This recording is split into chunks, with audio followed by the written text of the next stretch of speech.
1902. Depuis 1902, on n'enseigne plus l'art oratoire en France. Pourquoi? Parce qu'en France, nous sommes le peuple des cartésiens, le peuple de la dissertation écrite, le peuple de l'apprendre par cœur. Cette vision de la parole, si on réfléchit bien, souvenez-vous, comment est-ce qu'on vous a enseigné à prendre la parole en public? Je crois que vous avez récité des poésies, vous avez récité des tables de multiplication, et peut-être que comme moi, vous en gardez des souvenirs douloureux. Certains ont peut-être fait des exposés sur les dauphins en CM1, grand bien leur face. Est-ce que cela a fait d'eux de bons orateurs? Depuis quelques années, on nous raconte même que la parole serait un sport de combat. Cette vision de la parole, elle engendre un triple chaos. Le premier chaos, il est en nous. On a peur de mal faire, peur d'être jugé, peur de rater, alors nous préférons nous taire. Le deuxième chaos, il est entre nous. Nos échanges sont devenus des duels. On ne parle plus pour créer du lien, mais pour dominer. Et le troisième chaos, il est collectif. Nous avons de plus en plus de mal à écouter les gens qui ne pensent pas comme nous. C'est problématique. Et si le courage de demain, c'était d'inventer une nouvelle manière de communiquer? Et si le courage de demain, c'était de faire de la parole un sport collectif? 1902-2025, ça, vous êtes bon en maths. C'est entre 5 et 6 générations de Français qui ont nourri une peur collective de prendre la parole en public. Et moi, évidemment, j'en fais partie. À 7 ans, après le divorce de mes parents, j'essayais de trouver les mots pour rassurer ma mère. À 10 ans, j'étais premier de ma classe. Je voulais devenir président de la République. Le problème, c'est que tous les week-ends, je décompensais et j'avais des migraines. À 15 ans, c'était l'arène du collège. Le concours de clash. Il fallait être fort. Alors à 18 ans, je me suis inscrit à la fac de droit pour apprendre à convaincre, à persuader. En somme, à gagner. À 25 ans, après avoir gagné quelques concours d'éloquence et obtenu mon diplôme d'avocat, j'enseignais la rhétorique et l'éloquence dans les grandes écoles, notamment à Neoma, et dans les entreprises. Sentiment de toute puissance maximale, tour de cheville menaçant. Il m'a fallu quelques années et quelques rencontres pour comprendre quelque chose de fondamental concernant la parole. La parole ne se prend pas, elle se donne. Et si le courage de demain, c'était le courage de l'introspection, pour aller chercher en soi ce qu'on a vraiment envie de dire, pour trouver une parole authentique, faire le deuil de la perfection. Ceux qui veulent faire parfait, ils n'ont qu'à écrire. Et si le courage de demain, c'était d'aller chercher en soi un endroit juste pour prendre la parole? C'est ce que j'appelle l'identité oratoire. Qui est-ce qu'on écoute vraiment au quotidien? Je crois qu'on écoute les gens qui parlent avec leurs tripes, les gens qui parlent avec leurs joies, leurs blessures, leurs rêves, leurs livres, leurs voyages. Ces gens-là qui sont au service d'une mission qui les dépasse. Oscar Wilde avait une phrase qui m'accompagne partout. Soyez vous-même, les autres sont déjà pris. Alors, une fois qu'on a eu le courage de l'introspection pour trouver une parole qui nous ressemble, il nous faudra nous tourner vers l'autre. Car sans l'autre, on peut parler, certes, mais on ne peut pas communiquer. À ce moment-là de mon discours, j'ai envie de vous parler de Tristan. Tristan, il est peut-être dans la salle. Tristan, il a 30 ans, il est consultant, il est éloquent, il est souriant, il est successful à tous les plans. Tristan, je l'imagine bien avec une paire de baskets blanches et une doudoune sans manches. Tristan, quand vous parlez avec lui, vous n'avez pas l'impression de communiquer. Tristan, il attend juste le bon moment pour parler de lui. Il attend juste ce fameux « et toi ?» pour combler ses failles narcissiques. Tristan, il a un autre défaut. Il adore utiliser des mots techniques pour avoir l'air intelligent. Alors il parle de gross hacking, il parle de lead qualifié, il utilise des acronymes farfelus comme CA, MRR, LTV, EBITDA ou OKR. Tristan, il parle bien, hein, mais longtemps. Tristan, vous savez pas pourquoi, mais vous n'avez pas envie de lui faire confiance. Tristan, on a oublié de lui dire quelque chose de fondamental concernant la parole.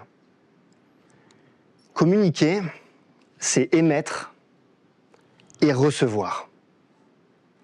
Tristan, il cherche à convaincre, à persuader à tout prix. Tristan, il nous voit un peu comme un prospect.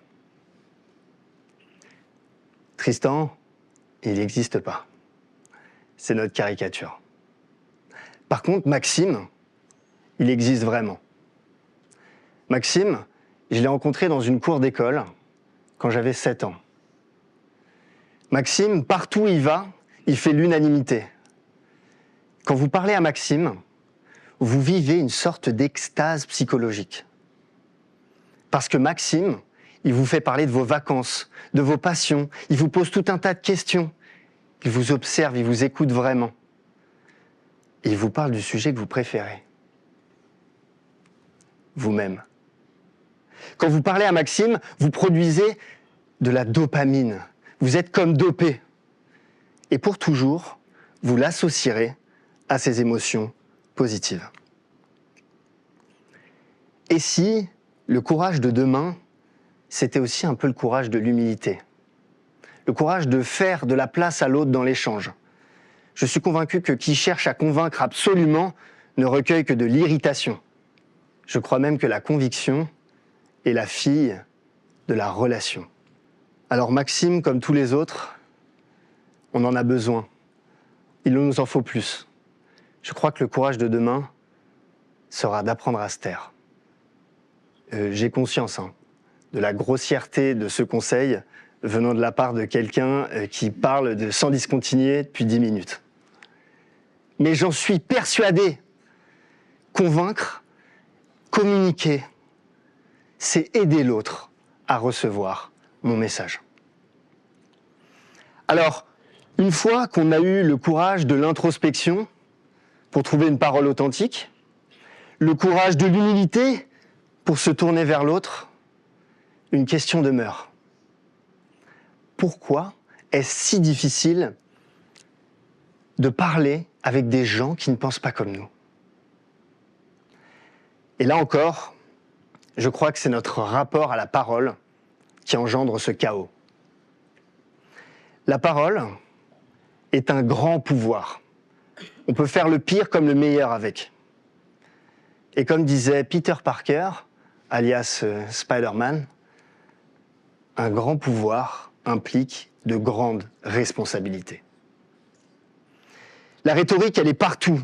Sur les réseaux sociaux, dans nos institutions, dans les entreprises, dans les familles, dans les groupes d'amis, dans les maisons de vacances, sur les vélos, dans les avions, dans les bars dansants, partout. Et tout le monde parle. Qui écoute vraiment? Si on regarde bien dans la grande arène médiatique, il y a 3 grands gladiateurs. Le premier, c'est Jean-Luc, le pélican. Le deuxième, c'est Emmanuel, le serpent. Et le troisième, ou la troisième, c'est Marine, le dragon. Jean-Luc, il se sait cultiver, c'est un tribun. Il adore vous couper la parole, il est persuadé de sa supériorité intellectuelle, alors il gonfle sa gorge. Mais il ne cherche jamais le compromis. Emmanuel, il est sournois. Il se sait séducteur. Il parle très bien avec les chiffres. Il susurre une musique douce à votre oreille. Il fait mine de vous écouter, mais à la fin, il décidera seul. Sa parole est une arme braquée sur le collectif. Marine, elle maîtrise parfaitement le registre émotionnel de la peur. Elle souffle sur les braises de la colère avec sa famille depuis 50 ans. Elle n'a qu'un seul objectif en tête, l'élection présidentielle. Nos politiques, ils sont à notre image. Parfaitement autocentrés, convaincus d'avoir raison et persuadés d'être incompris. C'est ça leur problème. Mais nous, vous, nous valons bien mieux que ça. Je le vois tous les jours dans mon métier de coach en prise de parole. Vous êtes dirigeant, vous êtes entrepreneur, vous êtes avocat, vous êtes étudiant, vous êtes membre de la protection judiciaire de la jeunesse et je vois tous vos efforts pour tisser du lien et utiliser la parole comme un liant. De toute façon, on n'a plus vraiment le choix. Il va nous falloir réinventer l'entreprise, renforcer notre démocratie, solutionner les enjeux du réchauffement climatique. Il va nous falloir repenser le monde. Et pour faire ça, il va falloir qu'on fasse de la parole un sport collectif. J'en arrive à la fin de ce discours. Je vais vous laisser avec 3 questions.